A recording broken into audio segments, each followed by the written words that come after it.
obviously you'll be hearing from him shortly, so thank you very much, Governor. We have Assemblyman Jim Cooper, who is well-known in these parts, and we appreciate all of his support. Same thing we can say for Dr. Richard Pan, a local senator. And we have a couple of folks we don't get to interact with as often, but we're glad to have them as well. The Assembly Speaker, Anthony Rendon, and Senator Pro Tem Toni Atkins. So again, very, very excited to have everybody here today, and the governor is going to share some exciting news about an announcement. The work is moving forward with bringing our kids back to school. In Elk Grove Unified, we are very excited to have a plan in place that will be bringing our kids back coming in March, and we're doing the work, and we're set and ready to do that, so we appreciate that work very much. I do want to note there's been a huge disruption in all of our lives, and you know there's been a huge disruption within our schools. But I will say, we've learned a great deal. We will not be the same Elk Grove Unified when we open in March and moving forward as we were in January. We're going to be better. We've learned a great deal. The other piece I want to make sure I'm clear about is we're moving forward because of the relationships we have with our labor partners. We have 7 unions / employee organizations that work with us on a regular basis, and their cooperation, their leadership, along with our Board of Trustees and my cabinet, who's worked tirelessly since March, are all the reasons that we're able to move forward. We're here about equity. We're about serving all kids, and we're going to do everything we can moving forward to make sure that happens. So again, excited to have you here with us at Franklin Elementary School in Elk Grove Unified, and I'm very happy to introduce Assemblyman Cooper.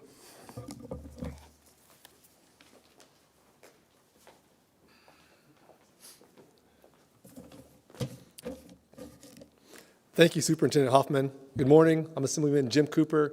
I represent the 9th Assembly District, and I call Elk Grove home. I want to thank Governor Newsom, Pro Tem Atkins, and Speaker Rendon and their staffs for their tireless work that led up to today's announcement. As we approach the 1-year mark of the start of the lockdown, today's news could not come at a better time. Kids, parents, teachers have patiently waited for the cases to drop and agreements to be made on the safe reopening of our schools. SB 86 and AB 86 will get the ball rolling on getting our kids back in the classroom. I look forward to voting on this bill this coming Thursday. Counties are beginning to see their case rate drops and are moving into less restrictive tiers. Just a couple of weeks ago, the legislature and the governor worked on a plan to get kids back to playing youth sports, and now we have a plan and an actual concrete reopening plan. As we know, California is a large and diverse state. AB 86 and SB 86 provide important local control and will allow school districts to develop their own plans designed to meet their unique needs and will incentivize them to reopen sooner rather than later. The proposal will also include much-needed additional funding for all our schools to help them address lost learning time and learning challenges caused by distance learning.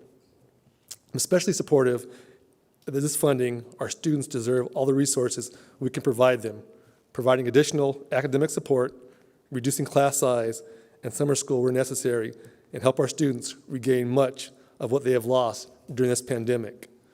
All in all, parents can now take a sigh of relief in knowing that the legislature and the governor are working to get kids back in the classroom in a safe and healthy way for both children and teachers.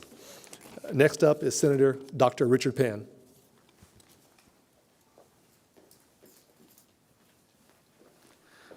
Thank you very much, Senator Cooper. And I also want to, first of all, thank the Elk Grove School District, the teachers and staff who work here, the leadership for hosting this event. I know that it wasn't quite a year ago when this school district had to take steps to protect the students and the people who work here to initially close the school district, but then brought it back for distance learning, and certainly something that people have continued to work on to be sure that kids are able to learn. So we're not really talking about reopening as much as we're talking about trying to get back to in-person learning. So again, I represent this area, but I'm also a pediatrician, and I know as a pediatrician that students have been suffering Distance learning has been a huge challenge, in addition to the challenges of being able to, whether you have Wi-Fi connection or your parents may be essential workers and other types of challenges. And then, of course, for the teachers to have to try to change the modality they're teaching. We also know that students, children have been suffering with anxiety and depression and other types of things related to being isolated and the challenges of the pandemic. And so it was very important that we work together to try to bring back in-person learning in a safe manner, because we also need to understand that our teachers and staff who are involved in both the teaching and care of students also have families. They themselves may be at risk. They may have members of their families at risk as well. And certainly I know that hearing from them and from parents that they want to be sure kids get educated. And that's why what we're doing here today and what we're announcing here today is so very important. It's so very important that we try to make up for the delays that have happened because of this pandemic, despite the best efforts of our educators to try to keep our students on track, despite the best efforts of parents, of pediatricians, of mental health workers, others, to try to get our students to a place where they can continue to move forward, that we can address the mental health issues that have arisen and other types of challenges that have arisen as well. And so first of all, I want to thank the governor. I know that his office had reached out to my office way back in even November and talked about what could we do to try to help our students to get them back. And at that point, the cases were still rising, right? They were rising through the holidays and so forth, but that work was ongoing. And certainly I want to also thank my colleagues in the state Senate as well as the state assembly. And it's been a challenging discussion. And the challenge isn't because people don't want to try to do the right thing. Everyone's trying to do the right thing. They want to help the students. They want to be sure we keep things safe. But it's certainly been a challenging pandemic, trying to deal with incomplete information, trying to figure out what kind of resources we could bring to bear. And so I really want to express my appreciation and the leadership of the governor and my colleagues, the pro tem and the speaker, and bring together various stakeholders and say, look, let's figure out what we can try to do to address all these particular challenges and come up with an agreement that we can get resources to school districts like Elk Grove, like other school districts throughout the country, across our state, who need help to be able to try to get back to in-person learning, right? Who need more resources, who have to do mitigation, right? We got cohorting, we got testing, we got lots of other things we need to do to keep people safe, but require more resources and help so we can do this. So again, I'm really thrilled to be able to be here to say that we have a plan, we are getting those resources to school districts, and we're going to make this happen. So with that, I now want to invite Champion for Education, my good friend, Speaker Anthony Rendon. Thank you.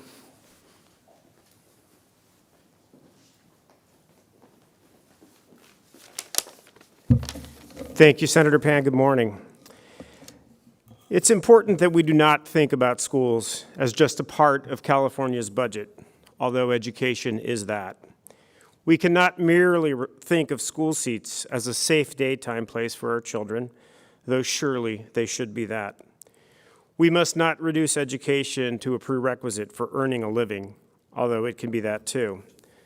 When schooling is done right, it does so much more. It opens worlds and challenges hearts.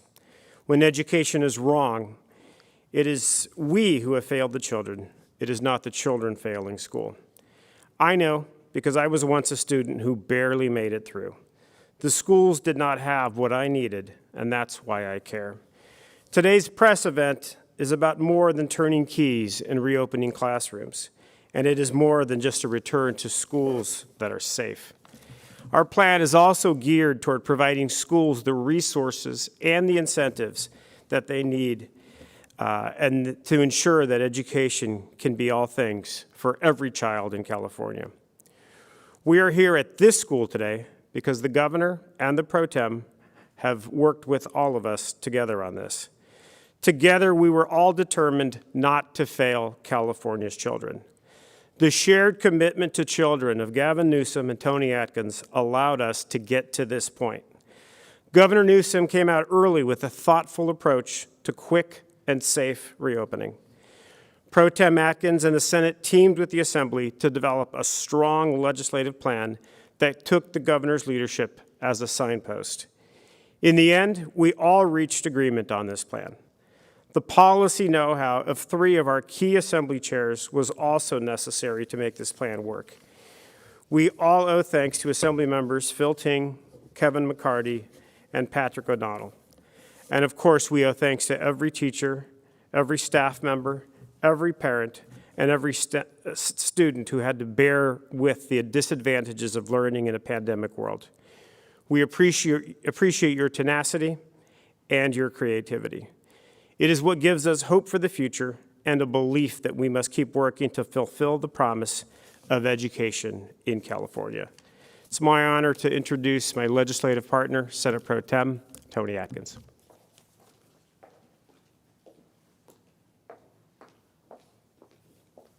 Well, thank you, Speaker Rendon. It is good to be with you again. We haven't spent so much time together since we served together in the Assembly. And it is good to be here with all of you. Superintendent, congratulations. This is a model, absolutely. An incredible school district. Your partners obviously worked very hard to be where you are today, and this is a beautiful school. I'm thrilled to be at Franklin with my colleagues. You know, I have to say, you've heard it before already, so as the 4th or 5th speaker, what left is there to say? Except we have all been working diligently to get to this moment.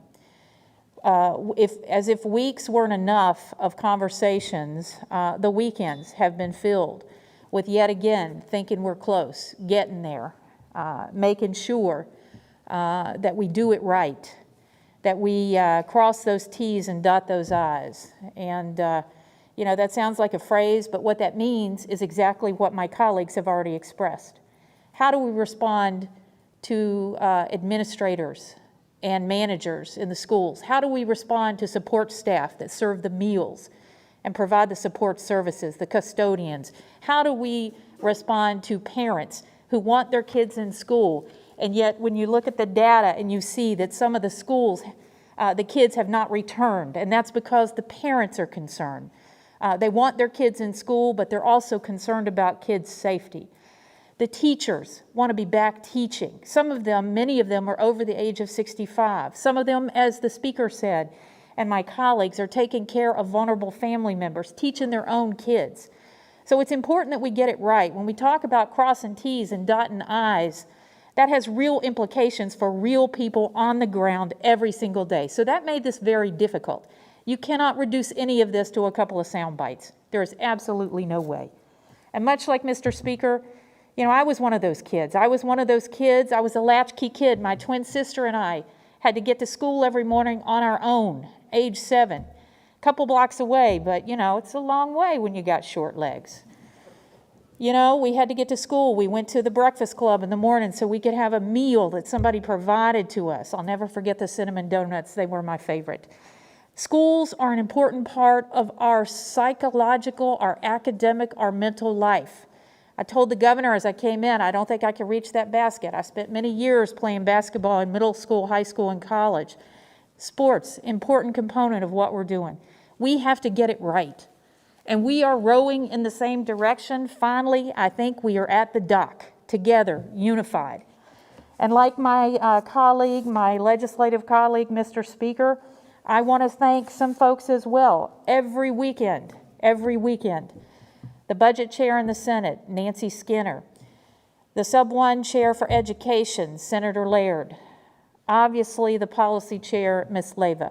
We worked diligently with the counterparts that Mr. Speaker mentioned in the Assembly to make sure that we took the proposal that the governor brought to us and we put our imprint on it, because we every single day are talking to all of those people I mentioned earlier. The school districts, the superintendents, the managers, the teachers, the parents, the support staff, and the kids. I watched the governor grill one of the little ones outside on what she was learning. You know, and then there's the learning loss. You know, this is $6.6 billion, and we'll give you all the details, how it breaks down, where it goes, when it goes, what the incentives are, what the bottom line formulas are related to the local control funding formula. We can answer all of those questions because we've taken the time to get it right, we hope.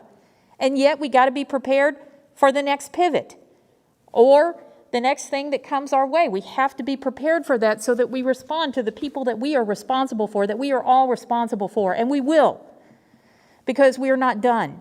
We cannot make up the time, not really, not physically. We cannot turn the clock back and make up the time that our kids, our young people have lost. So we're going to have to make up for that in a different way. And that's part of what some of this funding can do. We need to heal, and we need to heal together. And we need to do it understanding that our work is far from done. But this today is a good place to be, a good place to be. And with that, I want to turn it over to another one of our incredibly dedicated leaders, someone who's been living this every single day for a year, and that's our great Governor, Gavin Newsom.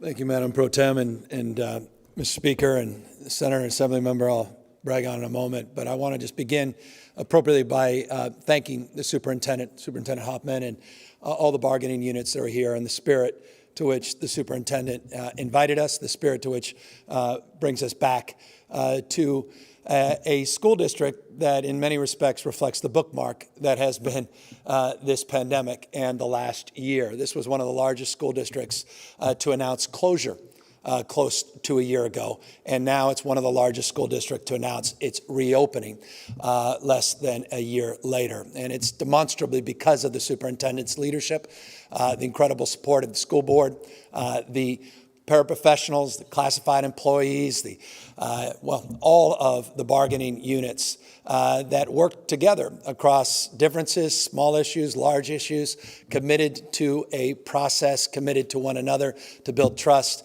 build capacity, and ultimately get to where we are today. This is one of 35 counties in the state that has already been providing vaccinations as a priority to their educators.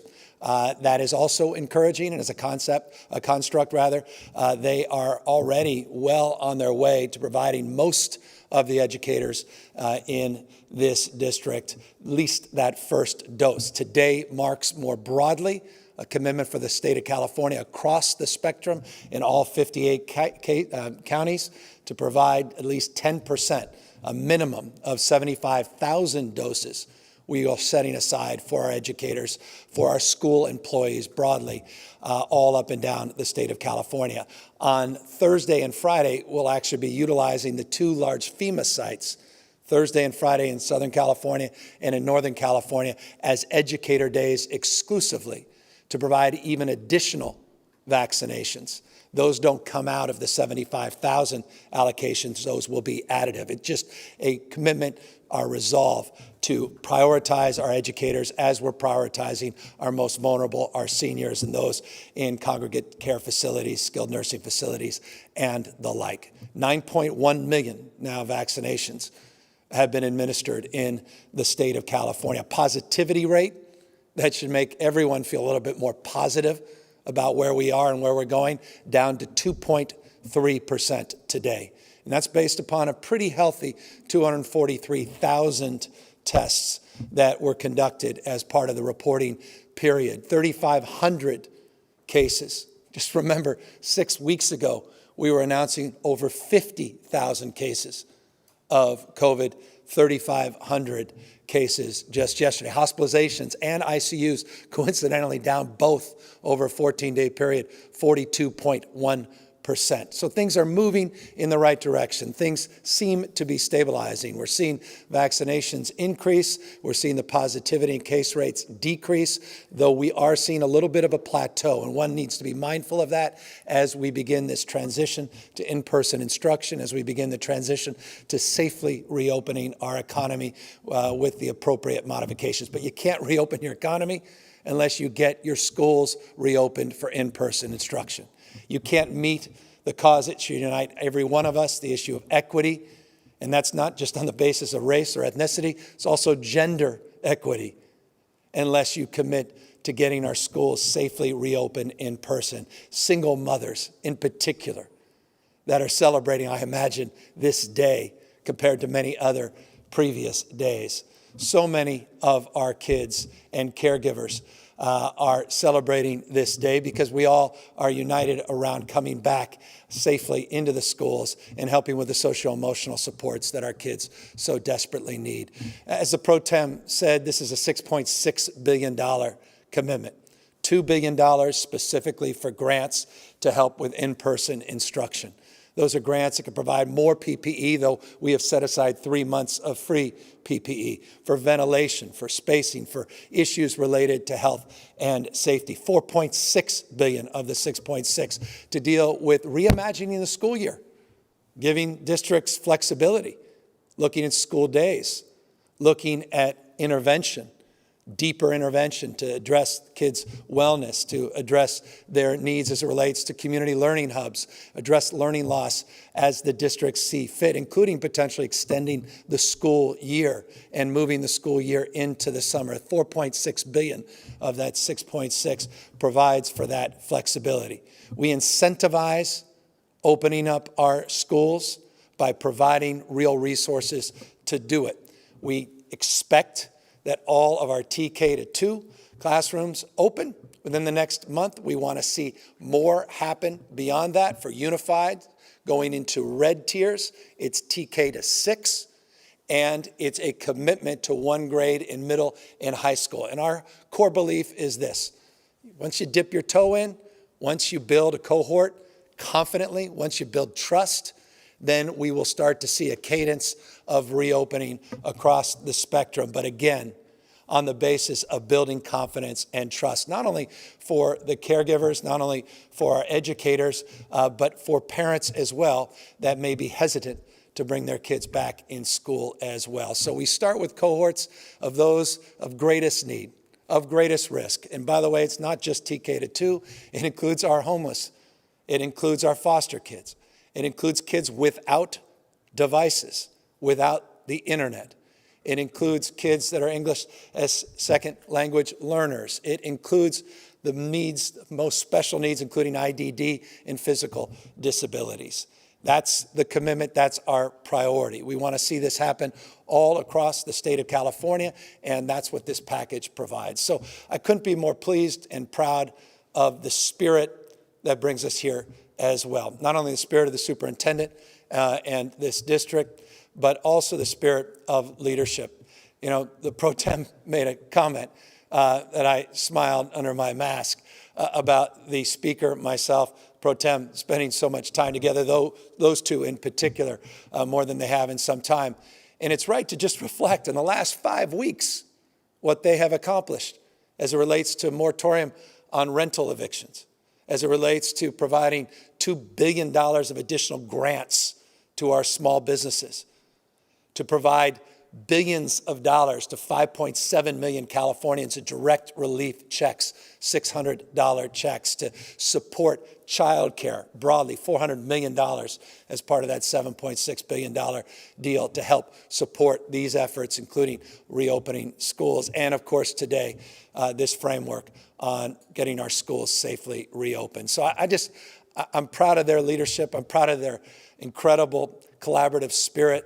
The Speaker and the Pro Tem and I have been spending a great deal of time together, not only on these 3 critical issues, but a series of other issues on sick leave and issues of conformity on PPE, PPP. If I haven't lost you, you're not paying attention, on many other issues. And we want to take that momentum, that spirit forward, working with the Assembly, working with the Senate, working with Senator Pan, who's been an incredible champion of all of these efforts, Assemblymember Cooper, who's been insistent that we move deliberatively but thoughtfully as well. And so I'm here in that light and in that spirit of gratitude and respect for their leadership and this moment where we can announce this agreement. And I look forward, after that vote on Thursday, to quickly signing this and moving forward to celebrating the reopening for in-person instruction of schools all up and down the state of California. And with that,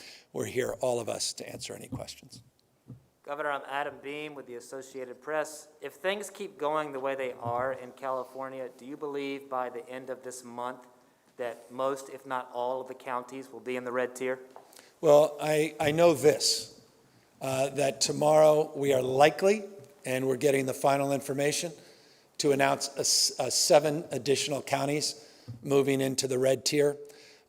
This is on top of the 11 that are no longer in the purple tier. So it would represent roughly 17, 18 counties, plus or minus, we'll see what happens tomorrow, that will be out of the purple tier. We'll also preview tomorrow, as we do every Tuesday, the expectation of what will occur a week later, where we anticipate even more momentum still. So you're absolutely right to ask that question. But the good news as it relates to this school deal, we're not waiting to get out of this purple tier in order to get our kids safely back into in-person instruction. And that's what's so meaningful to me, that we're not slowing down, we're now accelerating the pace of reopening. But I'm very encouraged by the stabilization of the case rates, the positivity rate, and indeed, correctly, you're right, we do anticipate a majority of Californians in the next few weeks to be residing in counties that have moved out of the most restrictive purple tier. And I understand the plan itself, while it does define what in-person instruction is, it doesn't set, a time limit that says you have to meet in person this many hours per day. Why was that not included? Are you concerned that districts might, just have students meet, just for an hour a day or so and count that? I'm not. Look, I'm not for one reason. Our teachers and our cafeteria workers, our food workers, our bus drivers, our custodians, they want the sights and sounds. They want kids back safely in school. I just think, once we break through, it's the old adage, once a mind is stretched, it never goes back to its original form. Once people feel confident we can safely do this, once we prove this out, TK to 2, these smaller cohorts, I have all the confidence that it's almost like a flywheel, that you're going to start seeing much more rapid pace of reopening. I don't think people, no one I talk to, at least, and I talk to plenty of people across the spectrum on this issue. People are supportive, people are cautious, people that are just uninterested in moving. They all share one thing in common, and that's a commitment to do the right thing. But their concern, their fear, their apprehension has gotten in that way, and that's what we hope we're clearing. And so I'm confident people won't be gaming the system like that. Governor, Emily Maha with KCRA. We've been collecting some data from districts in our area, and we have found that some teachers are opting not to be vaccinated. Do you believe that educators should be having in-person interactions with students, especially in districts where social distancing may be a challenge? And if teachers opt not to be vaccinated, should parents have the right to know if their student's teacher is not vaccinated? Yeah, I think everybody that wants to be vaccinated should be vaccinated. We do not think vaccinations are a prerequisite to safely reopening our schools. That's not my opinion. That's the opinion of the CDC, Dr. Fauci, the opinion of educators and experts around the globe, including the opinion of President Joe Biden. And it is the opinion collectively of the legislature, at least on the basis of the agreement we're making today, that we can move forward safely in reopening before that 2-dose has been administered. That said, we're mindful of the imperative importance of building on the success of 35 counties that are already administering vaccinations. And today, again, I'll remind you, today, March 1st, starts the day we're setting aside a minimum of 75,000 doses to those teachers and educators. It's not just teachers, educators, school staff that choose to get the vaccination. We are hearing, in fact, we were just talking to the superintendent about some of the success he was having here, that the vast majority are very eager and supportive of receiving these vaccines. And now, as you know, this week we'll have a third vaccine, and that's the single-dose J&J vaccine, which will provide yet another alternative, another option for people that choose simply a 1-dose regimen versus a 2-dose regimen. Hi, Governor. Rachel Bluth from Kaiser Health News here. I have a question for you and for some of the legislative leaders here. This compromise is obviously a big compromise between your office and the legislature. A lot of members have been feeling a little sidelined this year about the legislature's role in dealing with this pandemic. To my knowledge, this is the first time that the Senate Assembly have had any input on vaccine distribution. Could this signal kind of a change going forward to have more input from the legislature, and what could that look like when it comes to vaccines? I'm for more voices and more choice in terms of access and tiering as it relates to prioritization of vaccinations, and I'm very grateful that the two leaders are here and have been counseling us, advising us, and coordinating with us on many of those efforts, and certainly codifying some of the prioritizations for teachers in this legislation, which you're right is very significant.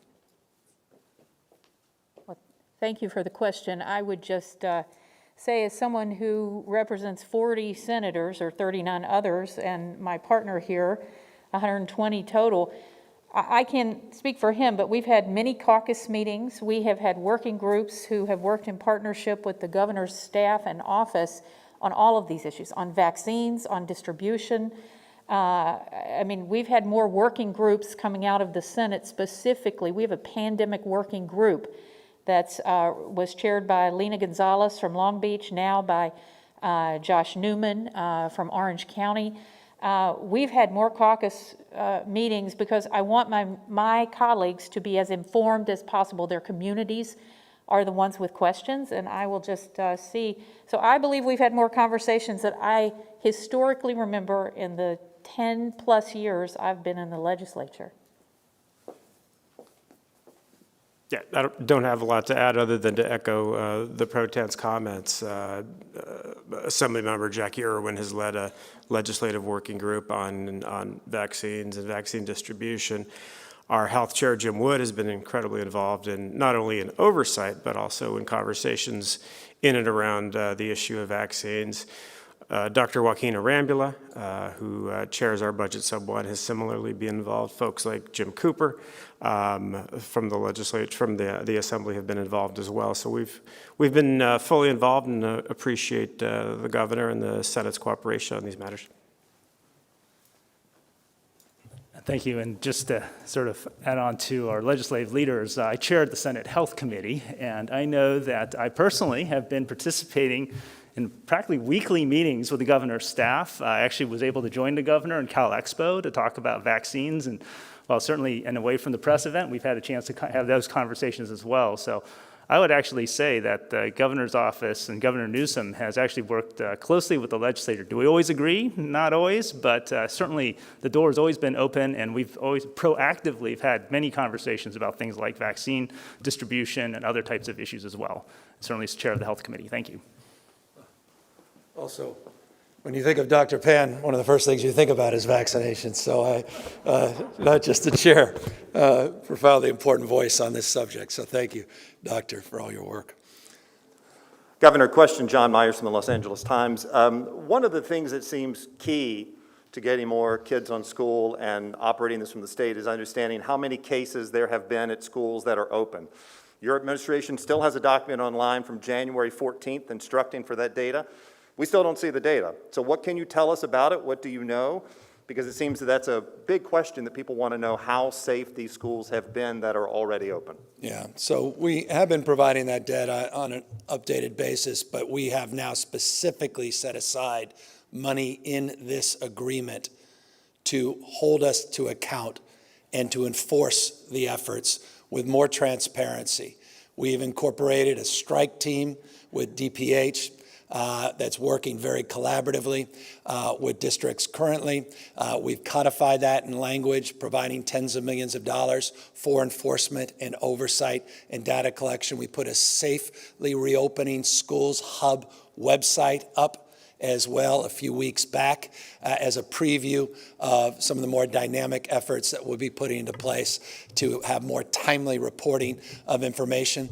There is specific language in this agreement as it relates to reporting, 24-hour reporting requirements for any cases.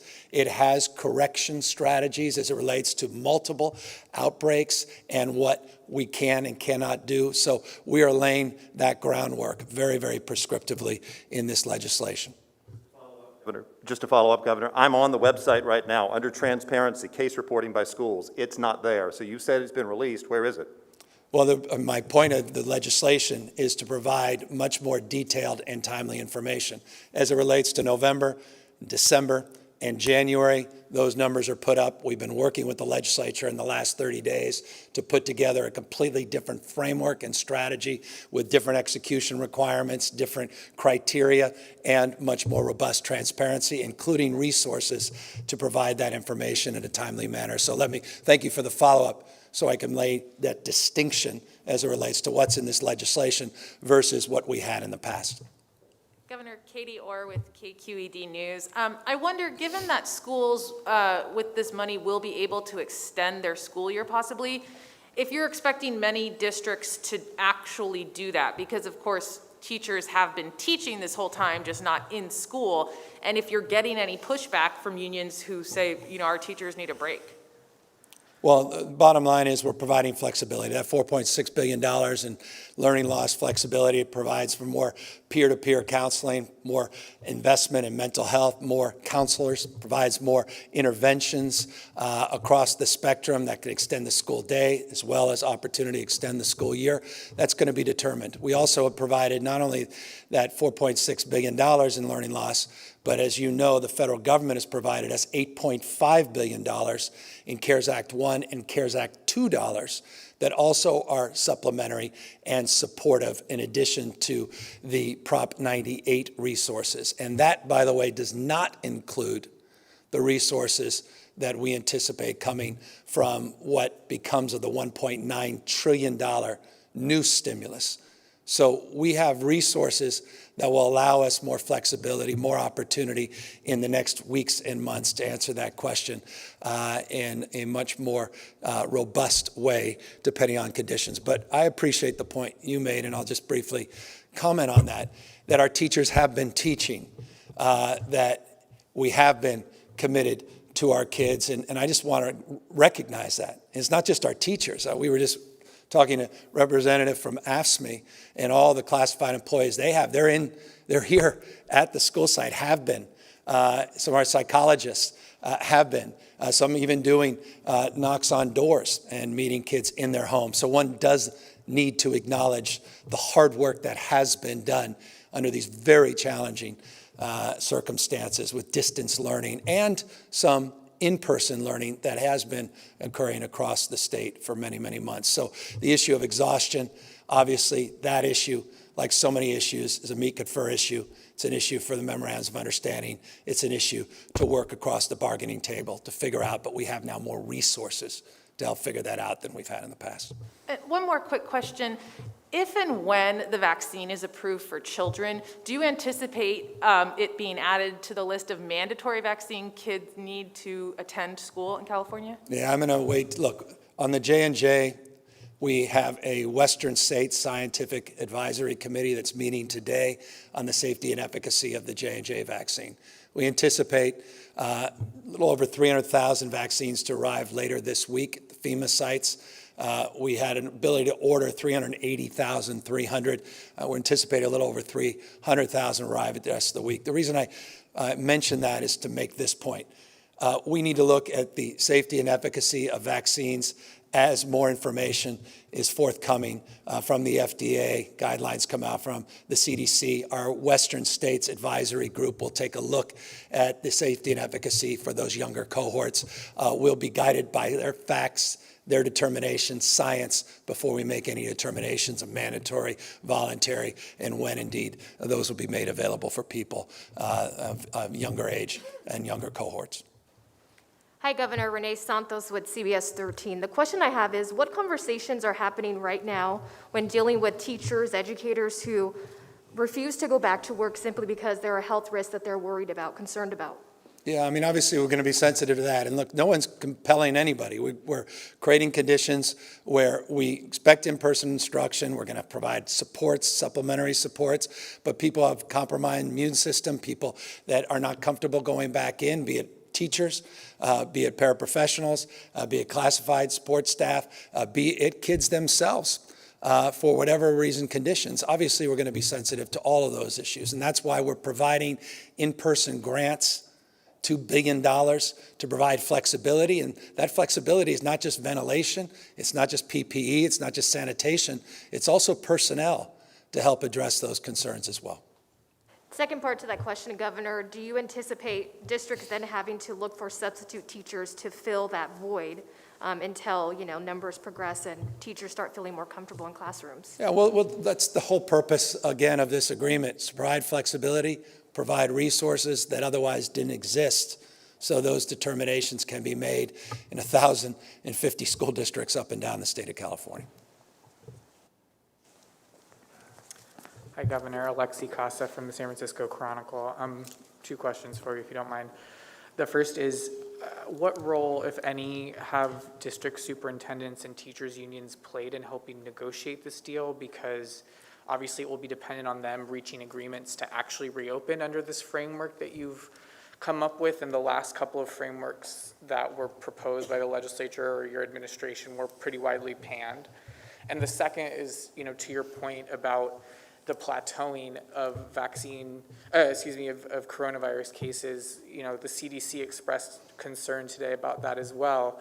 So are you looking at delaying any kinds of reopenings or anything like that, given that plateauing, in order not to put things like school reopenings at risk? Well, on the second question, we'll be making more announcements on that in the coming days. As it relates to the first point, I'm very proud of the work we did together, and broadly, it's been embraced. The framework of this agreement has been embraced and has been within the architecture that was originally advanced. And so legislature, as well as what we put out. So as it relates to the details, we worked through those details and worked through them in the spirit of collaboration and cooperation with all of these groups, an alphabet soup of groups. Trust me, there are groups and their groups.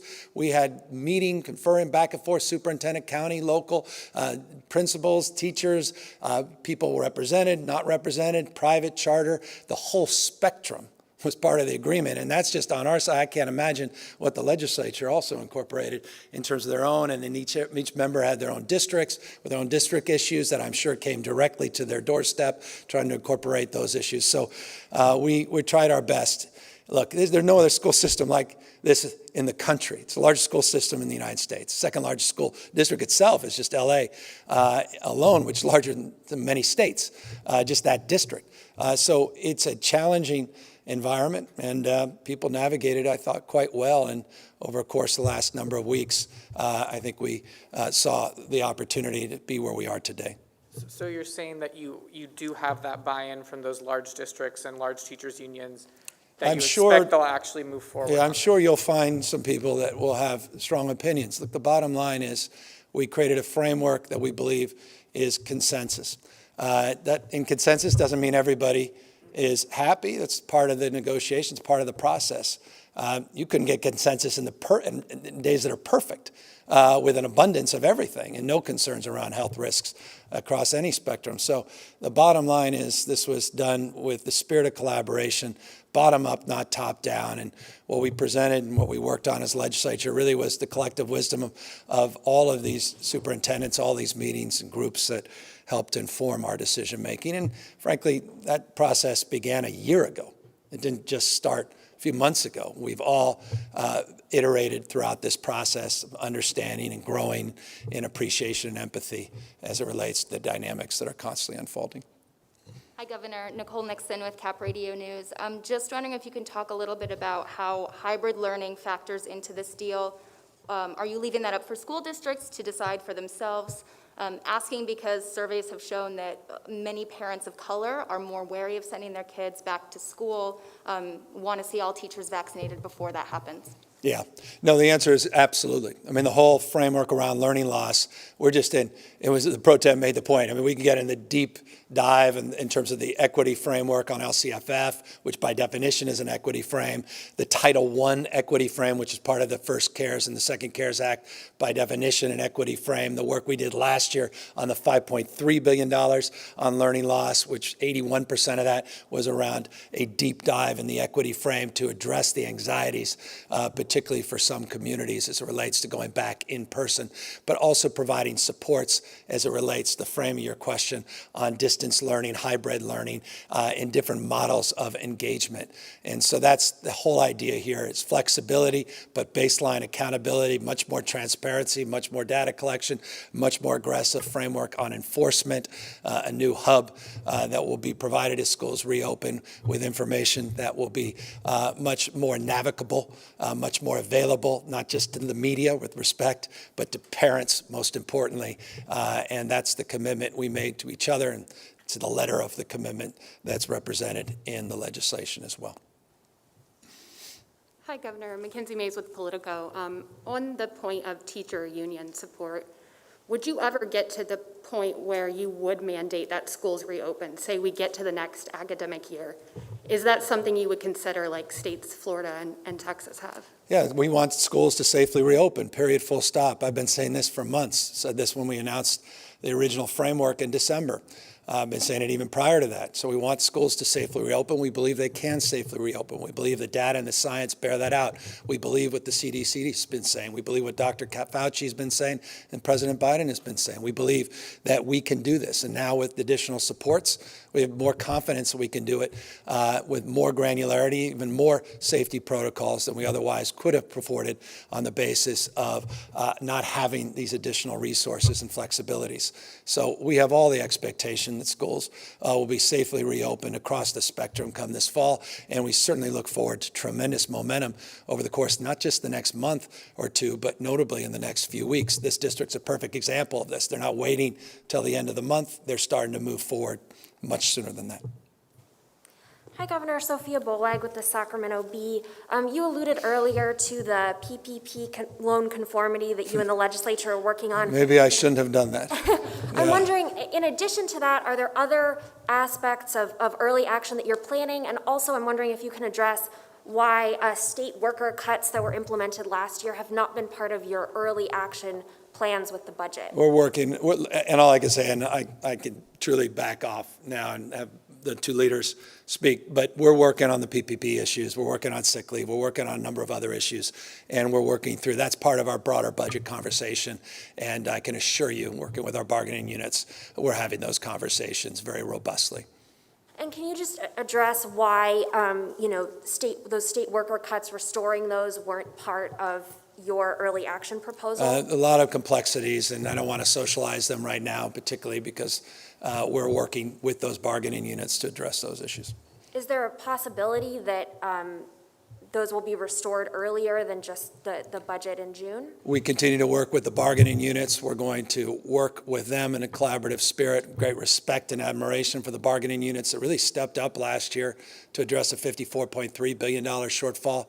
It's not commonly known, and I love the third follow-up because it gives me an opportunity to say this. It's not commonly known that state employees took a 9+% wage cut last year to help support our most vulnerable Californians, to help us close that deficit. I don't know many states can lay claim to that across the spectrum, and that was very meaningful. My staff took those cuts as well, I did, and so we're very cognizant of our fiscal health changing radically as now we're enjoying record reserves, and we are enjoying a significant surplus, operating surplus this year, mostly one time, that we are certainly committed to working with those same bargaining units that stepped up for us last year to address their concerns moving into the future.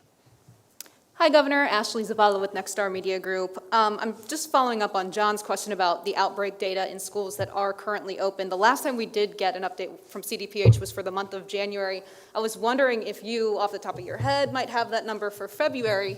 And in that same vein, is there a mandate in this agreement between you and the legislature on, I know you see a bright light, but a contingency plan in the event that COVID-19 becomes widespread again in communities across the state? Yeah, I mean, look, no one's ideological about any of this. We're open argument, interested in evidence. We want to see where the epidemiology goes. We want to see what happens with these multiple variants. We have 2 West Coast variants. We're concerned about the South African variant. We don't have a Brazilian variant yet. We'll see if that happens. Obviously, we're concerned about the UK variant, over 200 cases now reported. We're all mindful of that. And so that, the future will unfold, and we will be very responsive to those changing conditions and those concerns. Anytime you pass a program, we didn't solve a problem. I mean, program passing is not problem solving. You got to implement, you got to apply, and in that application, you got to deal with intended and unintended consequences. So by definition, we're going to be sensitive to the changing realities and these mutations. But at the same time, one needs to be just honest with people and level set that we're down to 2.3% positivity rate. I mean, there's only 8 states in the country that have lower positivity rate. That this state is in a very different place than it's been in a number of months, certainly where we were 6 weeks ago.